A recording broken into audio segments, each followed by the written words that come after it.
Están María Paz Acevedo de la Unidad de Comunicaciones de la Corporación de Asistencia Judicial Metropolitana, y en esta oportunidad vamos a estar conversando con Martina Pradenas.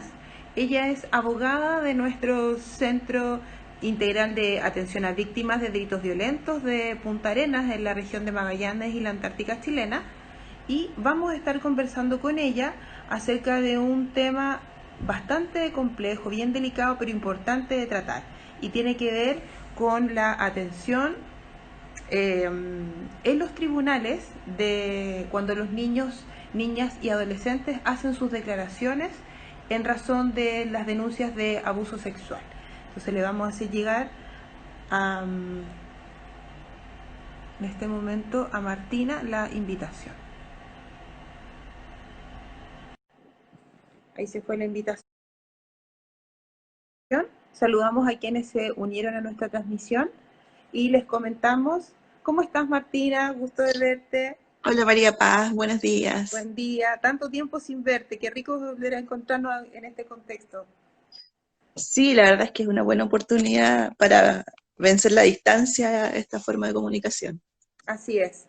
Les comentaba a las personas que se unieron con nosotros que esta transmisión está siendo compartida de manera simultánea en nuestras otras redes sociales. Eso quiere decir que estamos saliendo en vivo en Facebook, en Twitter y también en este donde estamos transmitiendo, que es por Instagram.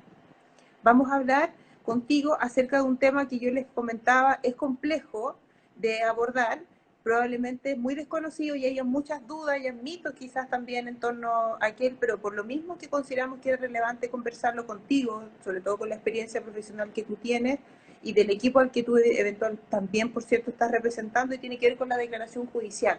Declaración que se da en contexto de una denuncia por abuso sexual en contra de niños, niñas y adolescentes en los tribunales. Entonces, si nos puedes contar un poquitito acerca de eso. Sí, la verdad es que, bueno, es un tema bien interesante y nuevo. La ley 21.057 regula la declaración judicial y sobre todo las entrevistas videograbadas. Eso señala la ley. La verdad es que viene a regular más que eso, sino que regula de alguna manera todas las diligencias en que deben participar niños, niñas y adolescentes a propósito de haber sido víctimas de delito sexual, y en el contexto de la denuncia, de la investigación y ya también en la etapa de juicio de un proceso por un delito sexual. Entonces es bien interesante la ley en términos de cómo viene a resguardar y a proteger a los niños, niñas y adolescentes, porque normalmente en materia penal estamos acostumbrados que el que tiene derechos y se reclama respecto a derechos y garantías es respecto al imputado. Pero es nuevo el decir, oye, no, tenemos niños, niñas y adolescentes que son víctimas y que también tienen derechos y garantías que tienen que ser respetados por el simple hecho de ser menores de edad. Y eso viene a cambiar un poco la forma en que se lleva a cabo todas las diligencias de investigación, la denuncia y, por cierto, la declaración en juicio. Qué increíble como nos partes comentando que es nuevo. Qué llamativo es, porque podríamos entender que por tratarse de este tipo de denuncias que son tan complejas, que son tan difíciles de abordar, ya hemos tenido conversaciones con colegas de nuestras otras unidades y centros de atención a víctimas, donde nos han reflejado lo complejo que es el hacer la denuncia, el tomar el paso de Exacto. precisamente develar este tema, de que se presente el juicio, que se presente la denuncia en un tribunal, y donde uno esperaría de que todo funcionara de manera en la que, si ya fue traumático el evento, fue complejo denunciar, que el proceso en sí en el tribunal no lo fuese. Y tú ya no estás aclarando que efectivamente es nuevo y que tiene que ver con una modificación legal, por tanto no era parte. ¿Nos puedes contar un poquitito cómo es ahora el proceso de la denuncia? Bien, la verdad es que ahora inicia de manera similar. La denuncia la puedes hacer en fiscalía, ante carabineros, policía de investigaciones. Yo prefiero siempre que la hagan en fiscalía o policía de investigaciones, es una cosa personal, ¿Ya? porque nuestra realidad, por lo menos en Punta Arenas, es que la policía a cargo de delitos sexuales es PDI. Por lo tanto, si haces la denuncia en carabineros, acá por lo menos en Punta Arenas, no sé cómo es en Santiago, vas a tener que volver a hacer tu diligencia, o por lo menos así era antes. Entonces, hoy en día, la verdad es que igual a propósito de esta situación de pandemia, una cosa es cómo se hacía antes de pandemia y ahora cómo lo estamos haciendo en la práctica Ok, con esta situación del COVID, ¿sí? Entonces se inicia la denuncia y normalmente era inmediatamente 1 o 2 semanas después una entrevista de video grabada en fiscalía, ¿sí? Hoy en día esa situación no está ocurriendo, en Punta Arenas por lo menos no están habiendo entrevistas video grabadas por los protocolos de seguridad. Nosotros hemos sido una ciudad súper golpeada en términos del COVID, llevamos desde septiembre en cuarentena. Por lo tanto, muchas de las gestiones normales están detenidas o estamos con una mayor tardanza, ¿ya? Pero lo normal es que una persona debiera hacer la denuncia, puede ser un adulto o un niño, y que cuando esté involucrado un niño, una niña, un adolescente, debiera ir a una entrevista video grabada, ¿ya? Con una persona que el fiscal va a designar, que puede ser funcionario de la propia fiscalía o de alguna de las instituciones, pero esta persona que va a tomar la entrevista tiene que estar acreditada para tomar esa entrevista de video grabada, ¿sí?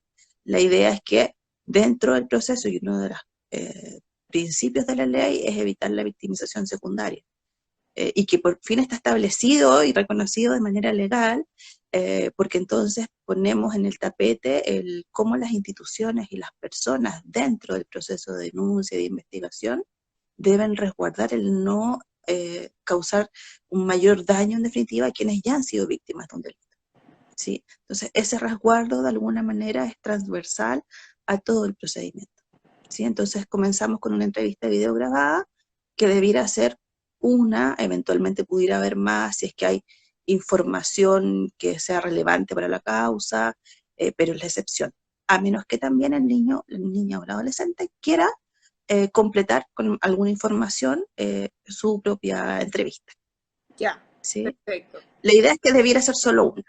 Después de eso, una modificación que igual tenemos es que antes todas las causas iban a pericia psicológica. Hoy en día, la verdad es que lo que me parece muy bien, porque no en todas las causas es necesario, pedir una entrevista, una pericia psicológica, hoy día tiene que ser fundado, es decir, ya no es como todos a lo mismo, sino que para qué en particular, en este caso en concreto, respecto a esta víctima en concreto, necesito la pericia, ¿sí? Por ejemplo, lo que te contaba, nosotros en Punta Arenas no estamos teniendo entrevistas investigativas videograbadas, por lo tanto, nosotros como centro de víctima, cuando tenemos niños que son, o niñas que son muy pequeños, tratamos de resguardar el relato, porque no pueden pasar meses sin que ese niño dé su relato, porque se va a perder la calidad, porque eventualmente también va a ser revictimizante estar esperando esa entrevista. Entonces hemos pedido que se haga una pericia psicológica a efectos de resguardar el relato. Estamos hablando de que nosotros estamos sin entrevistas videograbadas desde julio, entonces todas las denuncias necesitamos preservar ese relato, ¿cierto? Claro. Entonces, claro, ahí se ha justificado y se han hecho pericias psicológicas, pero tienen que ser, como te decía yo, ahora justificadas, fundamentadas, no todos por igual, sino que sea estrictamente necesario. Y eso con la autorización del tribunal que está a cargo de la investigación. Del tribunal, en el caso nuestro, ha sido más bien con la aprobación de la Fiscalía Regional, Ya, ¿sí? perfecto. Que aprueba la diligencia. Nosotros la solicitamos, el fiscal a cargo de la investigación la transmite al fiscal regional, por cierto. Bueno, ahí es relevante tener también buena comunicación con el fiscal atendido, con los fiscales atendido las necesidades de los niños. De alguna manera, el rol nuestro como centro de víctimas es hacer presente, ¿verdad?, todas las necesidades de nuestros usuarios y la urgencia. De allí también la relevancia, porque el contacto, ya sabemos, entre las víctimas y los fiscales no es tan fluido, no es tan cercano, además. Claro, claro que sí. Desafortunadamente, ¿no? Desafortunadamente, pero bueno, ahí está un poco el rol, ¿verdad?, de los equipos CABI con psicólogos, con trabajadores sociales y el rol nuestro como abogados en que nos permite esa cercanía y de alguna manera ser los intermediarios entre las necesidades de nuestros usuarios y bueno, y todo el sistema. Perfecto. Nos señalabas que la denuncia la puede hacer directamente el niño, niña, adolescente afectado o algún adulto que esté en conocimiento de esta situación. Pero en razón a lo que Exacto. nos decías y que afortunadamente está eh, ya establecido, e incluso en la norma, que fija que este tipo de denuncia eh, de la declaración del niño o niña adolescente que se vio afectado de esta terrible situación de vulneración de sus derechos, sea a través de un sistema grabado para que se pueda utilizar ese elemento y no se vuelva a tomar una y otra vez su denuncia. Exacto. Entonces, desde ahí le podríamos sugerir a las personas que no sea el niño o niña adolescente el que concurra, en este caso, a la fiscalía o a la policía de investigaciones, como es la sugerencia, a lo menos en la región donde tú estás, para precisamente evitar que haya una denuncia posterior, porque la videollamada, la entrevista grabada es Sí. en el contexto de un juicio, ya es alojado en esta instancia. Claro, lo que pasa es que al inicio, cuando haces la denuncia, hoy día lo que la ley establece que en realidad puede hacer la denuncia un adulto que tenga conocimiento de los hechos o eventualmente el mismo niño, niña, adolescente, que es más difícil en el caso de los niños, en los adolescentes puede ser más Puede frecuente. darse, claro. Claro, y la ley que establece que en realidad deben escuchar lo que han señalado, ¿verdad? Los adolescentes, pero no pueden hacer preguntas más allá, ¿sí? Más allá de lo genérico para indicar quién es la persona, a quién se indica como agresor. Pero entrar en detalle, la idea es que no. Porque la idea es que esto se haga una entrevista investigativa, video grabada, dentro de la investigación, ¿ya? Perfecto. Y luego ya estando en juicio, eh, la declaración en juicio, que es ya al final, ¿verdad?, del proceso, consiste en que los niños, niñas, adolescentes van a una sala especial al tribunal, ¿sí? Y declaran ante un intermediario judicial o ante un juez cuando son mayores de 14 años, pueden optar entre este intermediario judicial designado o uno de los jueces de la sala, ¿sí? No, Pero declara la diferencia con una sola persona, ¿verdad? En un lugar resguardado, no como antes que declaraba en definitiva a la vista de todos, en la misma sala de juicio, donde se le hacían preguntas el fiscal, nosotros como creyentes, el defensor, eventualmente uno de los jueces, todas personas desconocidas en definitiva, pensando en que en un juicio real, a lo menos, o sea, partes con la base de los tres jueces que están ahí observando, ¿verdad? El fiscal, querellante, defensor, entonces, más los funcionarios también que están ahí, secretarios de acta del tribunal. Entonces, enfrentas a una víctima en una situación que ya era estresante, a una serie de personas desconocidas en definitiva, donde de alguna manera se ponía el peso en que eran los niños, ¿verdad? O niñas y adolescentes que tenían que adaptarse al proceso. Hoy día, de alguna manera, adaptamos el proceso a las víctimas, eso me parece muy relevante en términos de, del tema de la victimización secundaria, por cierto, de cómo las instituciones y las personas en este contexto de investigación y juzgamiento provocan más daño en definitiva. Entonces, cómo resguardamos allí la situación estresante, porque está pasando la persona que declara en juicio, cómo reconocemos sus necesidades, hoy día, en definitiva, incluso quien esté tomando la declaración, el juez o el intermediario, si ve, por ejemplo, que la persona que está declarando no está en condiciones de seguir, puede detener la declaración, cosa que antes era, bueno, toma agua, respira un rato y continuemos. Hoy día no, hoy día el rol del intermediario es decir, oye, esta persona no está en condiciones, hasta aquí llegamos. Y eso marca una diferencia, ¿sí? Y por cierto, el resguardo de la intimidad, el hecho de estar en una sala, eh, tengo solo una persona al frente, conversó conmigo antes, me preguntó cómo me llamo, qué me gusta, qué no me gusta, se adecua entonces el proceso a quién tenemos como víctima. perfecto. Martina, ¿hace cuánto tiempo que las entrevistas están siendo en esta nueva forma, de esta nueva manera? Nosotros empezamos, por lo menos acá en Punta Arenas, estamos desde el año pasado, a fines del año pasado ya, con esta modalidad. La verdad es que habíamos comenzado ya en una especie de sala GESEL en Punta Arenas, hubo un proyecto piloto, Ya, ¿sí? Entonces comenzamos desde el año fines de 2018-2019 ya con la sala especial, ya. ¿sí? Pero con la modalidad propiamente tal hemos empezado, nosotros por lo menos como CABI hemos tenido juicios recién a partir de este año, con la situación además unida a este tema de la pandemia, donde todas las audiencias son, por lo menos acá en la región, virtuales. Entonces, claro, han habido bastantes modificaciones también en la práctica de cómo se ha hecho. Por ejemplo, lo que más nos preguntan son como medidas de resguardo, además de esta sala especial, porque muchas veces, claro, las víctimas están en una sala declarando y los papás o las mamás no quieren que sean vistas por el imputado. Entonces, a propósito del derecho de resguardar la intimidad y de adaptar todo este proceso a nuestros usuarios, por ejemplo, se ha pedido que el usuario que el imputado solamente pueda escuchar, pero que no tenga acceso a ver en la declaración, ¿sí? Perfecto.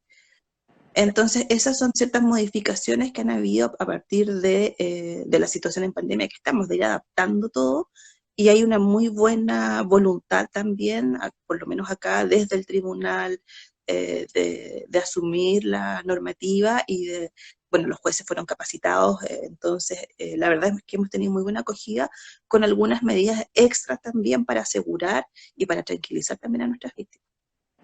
Medidas que, por cierto, solicitan ustedes, nuestros profesionales del Centro de Atención a Víctimas.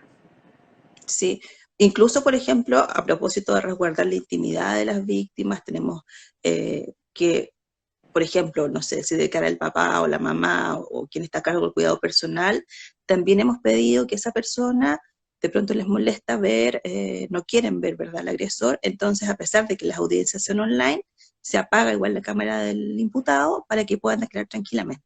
Entonces, creemos que son pequeños detalles, pequeñas situaciones que recoge hoy día a partir, ¿verdad?, de mirar en definitiva a las víctimas y cómo las resguardamos de una forma mucho más integral, el que permite ese tipo de medidas también, que requiere, por cierto, de un avance, de una evolución y de una comprensión del tribunal, que por lo menos acá se ha logrado, y a pesar de la oposición de la defensa, que muchas veces igual ha cuestionado y mantienen un poco esa postura de que el que tiene mayores derechos y garantías es el imputado, y hoy día no es así. Entonces, eso ha sido de alguna manera el poner en el centro el interés superior del niño, ¿sí? Que creo que es algo que nosotros ya como centros de víctimas veníamos poniendo en la palestra hace mucho tiempo, en realidad, en nuestras intervenciones.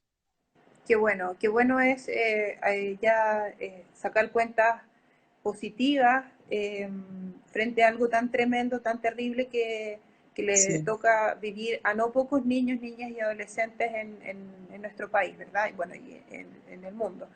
Nos preguntaba Iris Marileo, ¿qué profesión o características tienen las personas que hacen este tipo de entrevistas? Tú nos comentabas que puede ser el juez si se trata de un adolescente o de un intermediario o intermediaria. Si nos puedes contar un Sí. poquitito de qué se tratan ellos. El intermediario judicial, cuando estamos en la etapa de preparación de juicio, ¿verdad? En esa audiencia se designa un intermediario judicial. La verdad es que la ley no establece una profesión en específico, pero en la práctica se ha dado que son o psicólogos de algunas instituciones, por ejemplo, carabineros, policía de investigaciones, ya, o algunos trabajadores sociales también hay, pero deben estar capacitados en específico para este tipo de entrevistas, ¿sí? También, bueno, abogados, porque también algunos jueces se han capacitado, y dentro de los fiscales también se han capacitado ellos. Entonces, por lo menos en nuestra realidad, lo normal es que son o psicólogos o abogados, pero más allá de esa profesión en específico, deben tener la capacitación especial para tomar estas declaraciones, ¿sí? Que tienen cierta técnica, que tienen ciertas características y protocolos, por lo tanto, deben estar preparados para enfrentar esa situación en específico. Perfecto, perfecto. Eh, nos estabas contando acerca del proceso y nos fuimos como a esta parte que yo te hacía, te hacía como la pregunta, ¿será recomendable entonces que el niño, niña, adolescente vaya y denuncie? Lo recomendable sería no, pero si es que va, la persona le va a tomar como antecedentes generales sin entrar más allá, porque todos los detalles y todo se van a dar en este contexto de la entrevista grabada. Y eso Exacto, ya así es. en la etapa previa del juicio tú nos contabas. Pero después que eso se hace, ¿qué pasa después? Que el niño ya hizo Después, su... bueno, después de que la niña o el niño ha hecho su declaración en entrevista video grabada, como te decía, puede ser, va a depender de las características del delito, que tenga que ir a una pericia sexológica, por ejemplo, que igual hoy día está más resguardado. Dentro de todo, de todas las diligencias que le pudiera tocar, la verdad es que tenemos entrevista videograbada, pericia psicológica, pudiera ser, dependiendo del delito va a ser pericia sexológica, que igual es un tema, porque cuando hablamos de niños, niñas, adolescentes, hay muchos que no tienen experiencia viendo al ginecólogo antes, un examen de ese tipo. Por lo tanto, esa es una situación que hoy día la ley establece que debemos tener, ¿verdad? El, el muy vigente y muy presente lo de la autonomía progresiva, es decir, cuál es la etapa evolutiva, cuál es el grado de desarrollo intelectual que tiene, cuál es el grado de madurez en definitiva. Y es un tema quizás dentro de la investigación muy complejo el tema de la pericia sexológica, ¿sí? Porque está el tema de la vergüenza, está el tema de la desconfianza, del temor del propio examen, que es bueno, nosotros como mujeres sabemos, ¿verdad?, que hay una silla especial, que todo es distinto a otro control médico, en definitiva. Entonces, eso hace que sea también complejo. Ahora, esa pericia sexológica, por cierto que como todas las actuaciones voluntarias no se puede forzar y el médico entonces, el perito dejará constancia si pudo o no realizar de los hallazgos que tuvo y también si es que, ¿verdad?, las víctimas pudieron señalar algo del relato. No es obligatorio preguntarles, pero él puede preguntar qué pasó y si ellos cuentan bien y si no quieren hablar, no importa. ¿Sí? La verdad es que también allí tenemos un factor relevante que tiene que ver un poco con la mirada de género, por lo menos acá en Punta Arenas, el servicio médico legal tiene un médico ginecólogo hombre. Y nos ha pasado que muchas veces las niñas no quieren someterse a examen con el médico eh, porque es hombre. Entonces tienen un tema de desconfianza que se entiende a partir del Del delito, cielo ¿verdad? de la persona que se está Exacto, denunciando. no con el profesional, sino que a partir del trauma. Entonces hay un tema relevante de pronto en tener, ¿verdad?, como instituciones ya de la red, las alternativas. El contar, por ejemplo, con una ginecóloga, a nosotros nos parece súper relevante.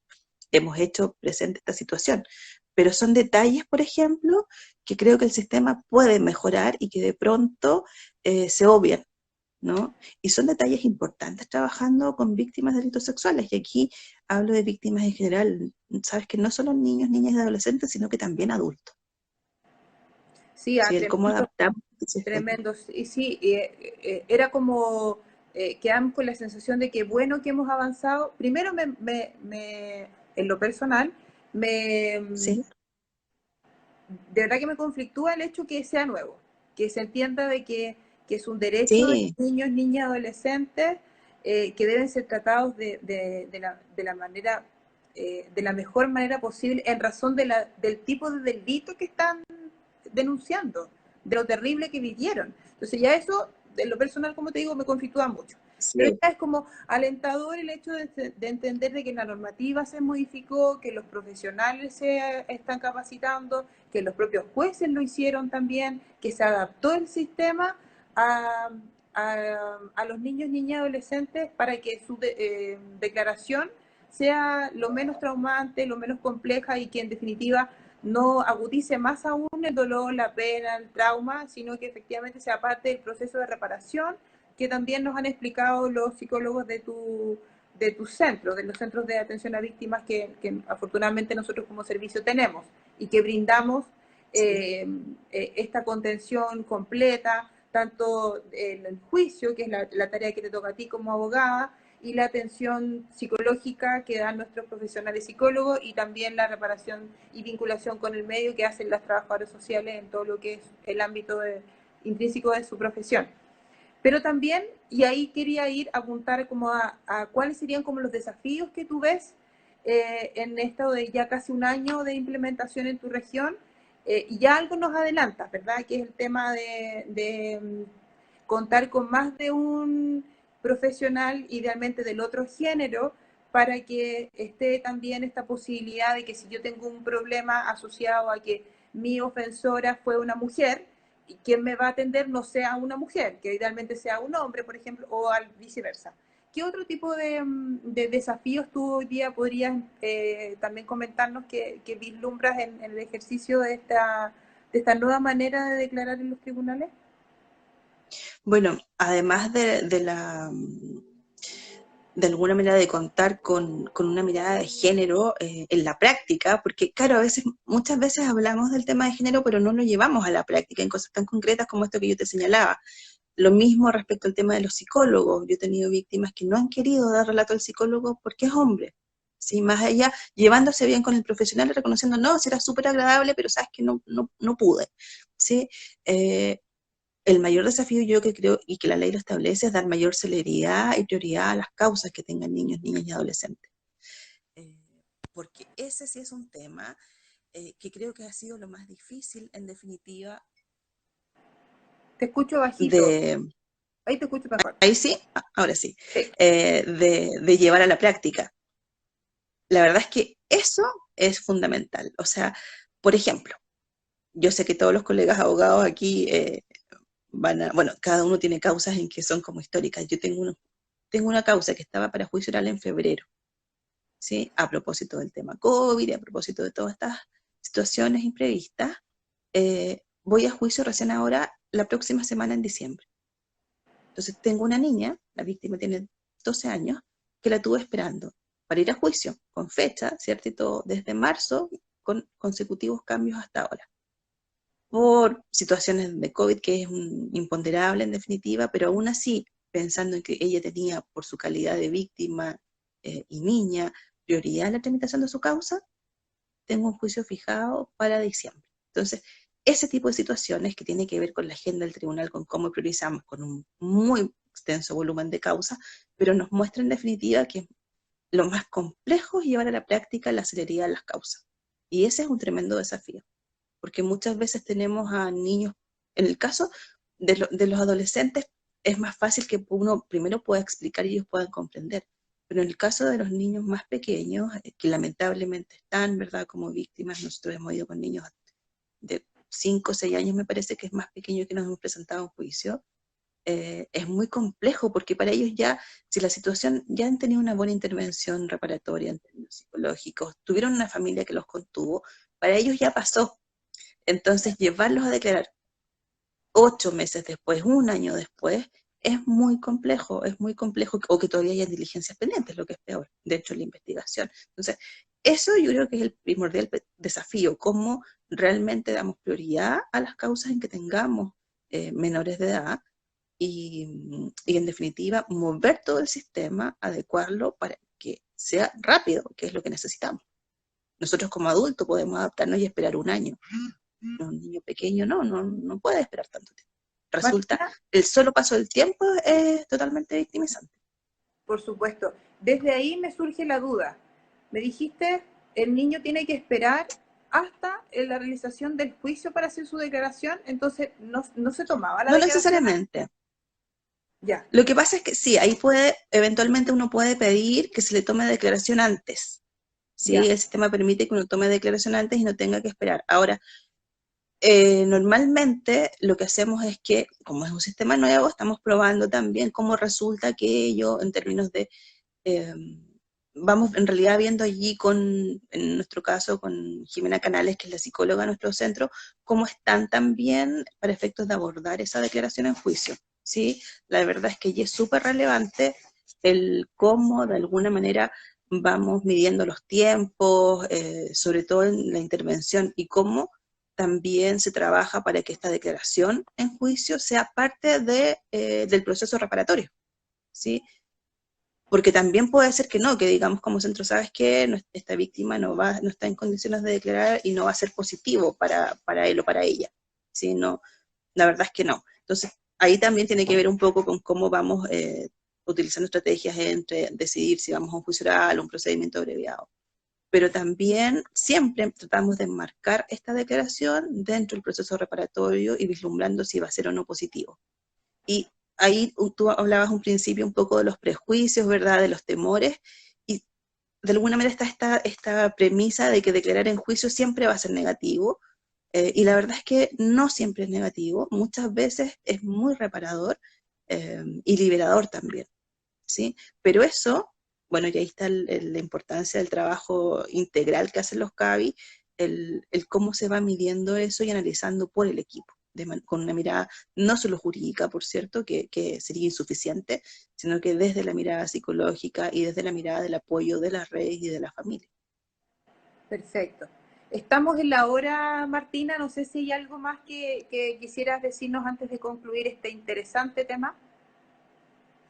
No solamente que es bueno que las personas también tengan presentes, ¿verdad? No solo nosotros como abogados, como funcionarios de la Corporación de Asistencia Judicial, sino que para todas las personas en verdad es interesante el poder leer un poco esta normativa y conocer un poquito más acerca de los derechos que tienen, poniendo ya en el rol de mamá, por ejemplo, cuando ya hay una investigación vigente, qué derechos tiene mi hijo, mi hija, hasta dónde puede llegar, porque muchas veces esto depende también de las personas que llevan a cabo las diligencias, entonces el interiorizarse un poco o el pedir información y asesoría respecto de cuáles son los derechos que tiene mi hijo, mi hija en su calidad de víctima, ¿sí? Dentro del contexto de la investigación, dentro de la diligencia, porque pasa también que por el desconocimiento muchas personas hacen, ¿verdad? Y llevan a sus hijos a un lugar a otro, eh, victimizando, pero sin saber ellos, sin poder decir, oye, no, resulta que aquí el sistema se tiene que adaptar a mí y exigir de alguna manera al sistema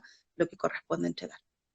Entonces, informarse sería una de las Informarse. primeras tareas que tiene que realizar el adulto o persona a cargo de alguien que desafortunadamente, niño, niña, adolescente, ha sufrido este tipo de vejamen terrible, para efectivamente hacer uso de sus derechos y de los derechos de esta persona que también los tiene y que hay que reclamarlos. Exacto, me parece que eso es fundamental. En verdad, en toda materia, pues, informarse y saber conocer cuáles son nuestros derechos en definitiva y las garantías que tienen que ser respetadas. Perfecto. Gracias, Martina. A las personas que nos siguieron también, muchas gracias por estar acá, los comentarios que nos dejaron. Y decirles que esta conversación, al igual que el resto de las otras que hemos sostenido durante todo este periodo que nos encontramos en pandemia, desde marzo ya, están siendo alojadas en nuestro canal de YouTube. Nuestro canal de YouTube se llama CAG Metro. Se los voy a dejar anotados acá también para que lo revisar y les dejamos completamente invitados para que se sumen con nosotros a nuestras futuras transmisiones en este y otros más tan interesantes como los que hemos sostenido en esta oportunidad. Martina, muchas gracias por la conversación, por la claridad y un abrazo a seguir cuidándonos, que todavía esta pandemia no nos quiere dejar aún. Muchas gracias a ti, María Paz, la verdad es que fue un agrado compartir contigo. Listo, que estén muy bien. Chao, chao. Bueno, adiós.